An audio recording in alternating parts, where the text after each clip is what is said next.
Happy Wednesday, everybody. It's me, David Brown, with this week's Design and Dialogue. I hope that everybody's staying warm. I know there's a big deep freeze across almost all of the country.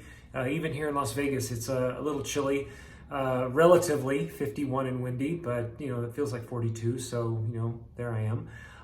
What I wanted to do today in today's Design and Dialogue is talk about reasons for incentive plans. Now, I know it might seem like a strange topic with all that's going on, but I would argue that right now is the right time to think about incorporating an incentive plan for your employees, because one of the main reasons for doing so is after your employees have been through a very stressful time or they're starting to feel burned out. So I think a lot of the employees across the design industry are starting to feel that way. So I wanted to share this very simple 3 different ways to incentivize employees, or 3 reasons to incentivize employees with you to get you to start thinking about things in 2021. So before we get started, what is an incentive?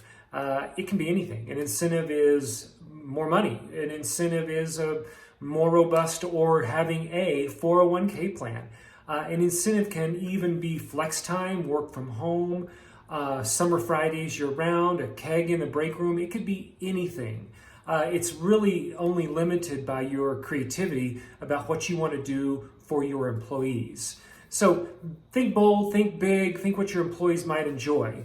What I want to do for the main body of this Design and Dialogue is really share reasons to start one. So if you're starting to see these or recognize these in your own firm, it might be time to jumpstart those ideas into creating an incentive plan to help your employees out. So the first one is, are you seeing a lack of motivation?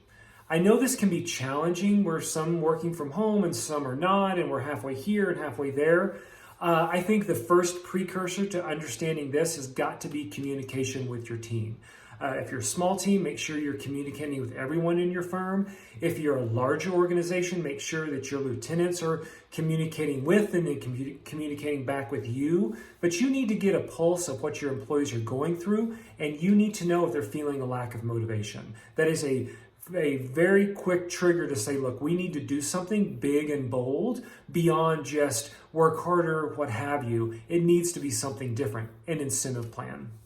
The second reason, as I mentioned in the intro here, is a major stress event, burnout, right? I mean, a lot of folks have been furloughed, firm teams have shrunk, and there's a lot of your employees are feeling the stress of all that. And so to help them along, or to show them the appreciation, it's wise to start thinking about incentive plans, big or small.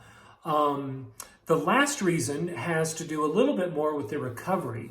A lot of my clients are starting to hire again. We've gone through the bring back the furloughed folks. We're starting to interview. We're starting to make offers. And if you're finding that your firm is not getting the talent, that war for talent I talk about all the time, if your firm is losing that war for talent to someone else, to rejections or what have you, it might be time to really look at what your incentive plans are. Look at your competitors in the market, other firms in your city or in the bigger market. See what they're doing and create a package that offers not only incentives, but incentives that promote your culture.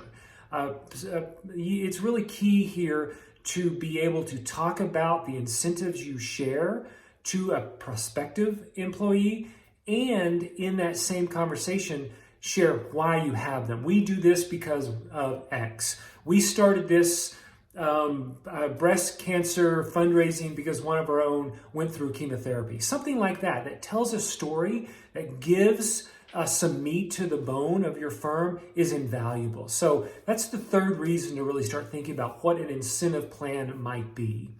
So there are a few ideas. I think incorporate these into what you're doing, take them back to your firm management meetings. But I really want you to think about 2021 being the time that you start to think about not all the incentives all at the same time, but how do you start incorporating 1 or 2 incentives into your firm, and what are they? If you have questions about that or want to talk through what I see other client firms doing, I'm more than happy to chat that through. So send me a quick email. And as always, like and share this video around. I want to make sure that it gets to the biggest audience that it can, because I hope it adds value to the industry overall.